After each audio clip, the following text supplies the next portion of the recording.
Okay, welcome everybody. Being a little more practical this week. I noticed my PS5 controller was dying after about 30 to 45 minutes here lately, and it's not supposed to do that, so I figure the battery's probably worn out on it. I don't think it's Sony's fault. I go through phases where I don't game that much, and I think I let the battery die and stay dead for too long, so it sort of killed itself off. I've watched the videos online on how to do it, so hopefully I can get through, and I'll link the video I watched. He has a British accent, so it's probably a little more entertaining. But got the aftermarket faceplate on here, so this one's actually a little bit trickier to get off, I think, based on the way he did his. But I just picked up the battery. I think there's two of them in here, actually. I hadn't even checked that. These are supposed to be higher capacity batteries, and like I say, new. I think there's two. There's $16, $17, something like that at time of purchase. And oh, they even came with tools. Didn't know that. I got my own tools out. Let's see what the actual batteries look like.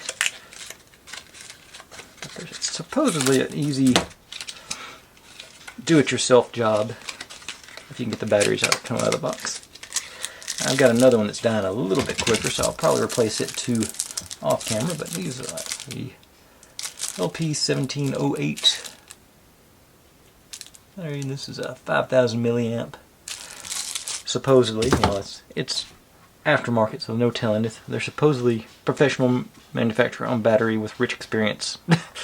So I'm sure it's high quality, but I'm expecting it to be a better job. But I got a little electric screwdriver to take the screws out, regular screwdriver to put it back in, a couple of pliers. So they got another plier in there, and two screwdrivers. Yeah, they actually have Phillips and a flathead on these, so I don't think I've ever had a flathead in one of these little guys. Okay.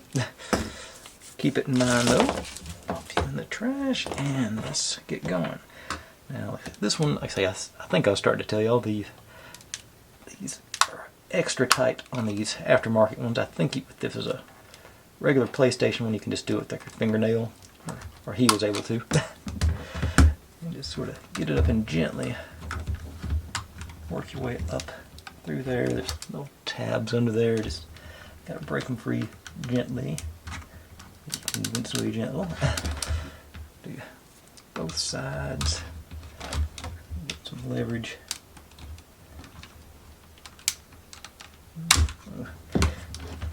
I hate those sounds.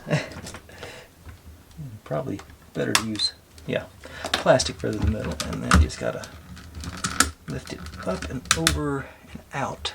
You got these little ears on here that slot in there, but they come across out pretty easily.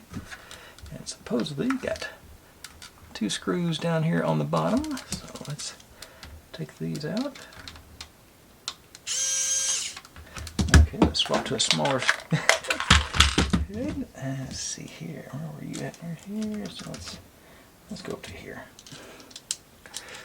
Try that again. Yeah, that's better.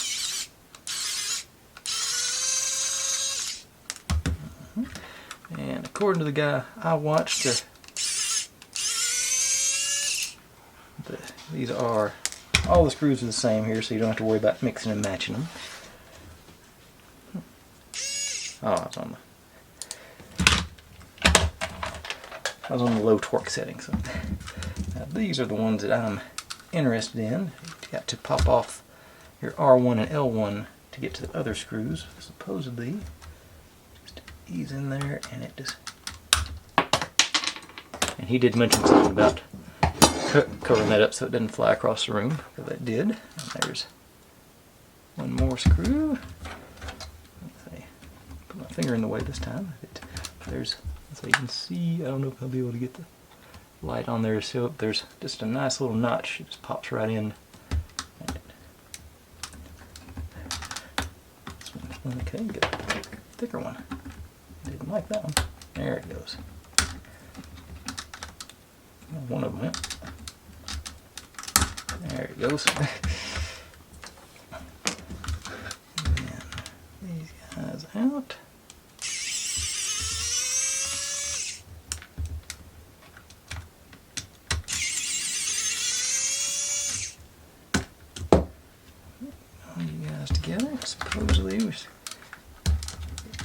lifts out now. Gently under.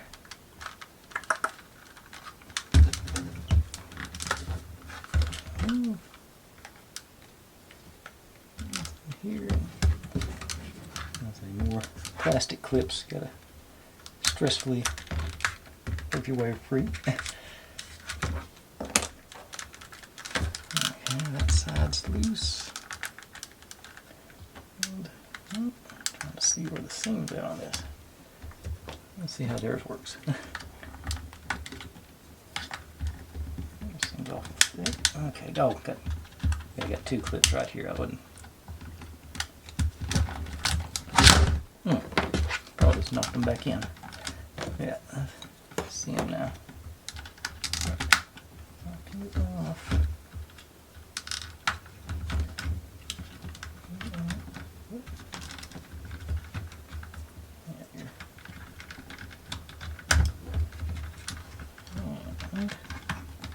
Okay, this side's good.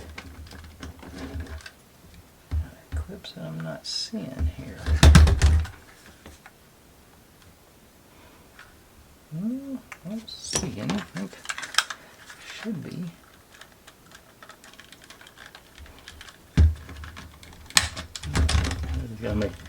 Just gotta bite the bullet and pull them, I guess. Let's see.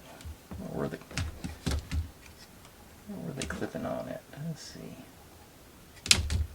I don't see any actual clip. Oh, okay, there's looks like there are notches on the side. Okay, yeah, we got some on the sides. There.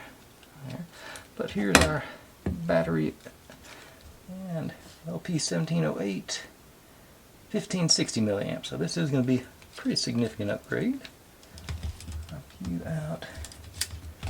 Nice little tug on the connector. Easy enough. And looking at it, the black wire was towards the top. So we'll replace it that way.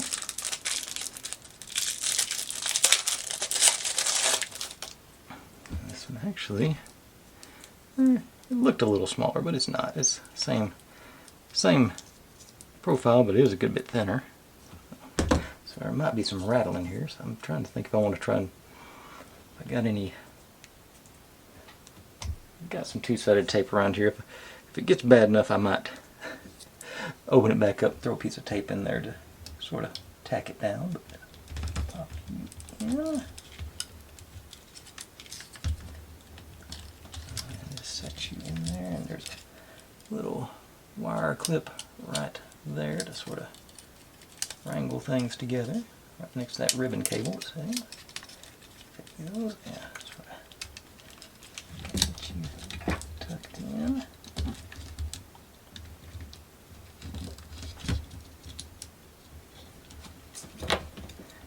Those things are good and out of the way. I don't break anything in the meantime. Actually, on further review, I think it's supposed to go away from the ribbon cable. Yeah, because there's a little bracer down. It's wedged in down there, so it's actually staying in place. Okay, so now get it back in place. Let's start here with our going over our buttons. In. Squeeze everything back down.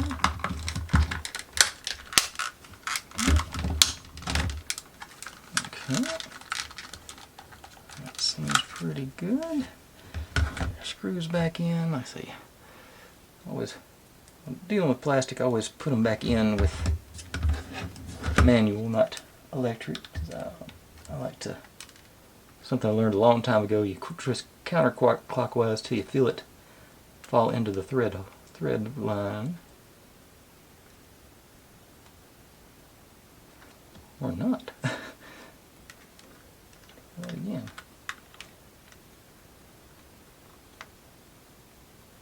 Usually there's a nice little click. I guess I'm not having. Oh, I'm not lined up.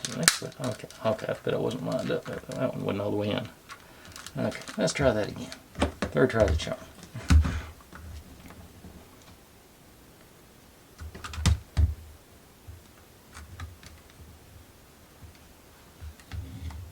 Okay, I felt it that time.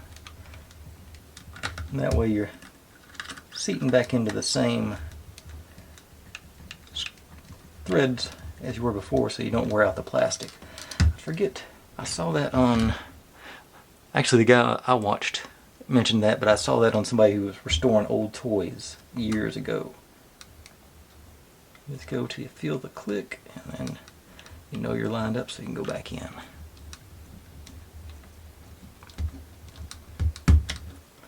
And I say it's plastic, so you don't want to cinch down too hard on it either. Just want to hold it together.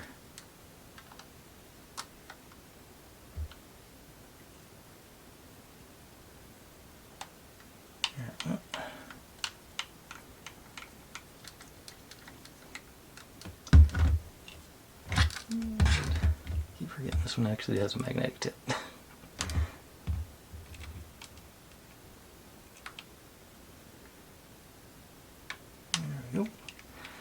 I don't know if the mic picked it up at you. There was a good pop on that one to let me know what got there. Alright. Now we'll get our, make sure we get the left and right back in the right places. We want the writing to be the same. Both of them there, and it should just be a matter. Where's it going? Going into the slot. Feels good. I'll say there's got the sort of the circular part there goes in and hits the sensor, so you want to slide it inside that slot and it just automatically goes in place. Now I don't know. Oh yeah, this part. So you want to get those underneath the outer black parts. Sort of. This, like I say, I think the Sony ones are better. This one you guys sort of jiggle it to make it work. I just sort of like the green-black contrast. There it goes. All the way around, just wrapped in, and get a see. Let's see, I don't know if it came with any juice or not. Okay, it tried to light up, so let's. It at least works as a pass-through, so. Okay, it's taking a charge, or it was.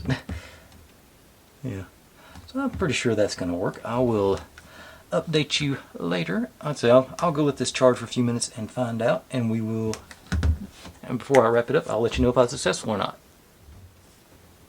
Okay, I can confirm that after linking it back up to the PS5, it does connect and work, and everything seems good. I didn't break anything, so I'm pleased with that. Like I said, $16 for $17, I guess, for 2 batteries versus $60 for 1 controller. Seems like a no-brainer.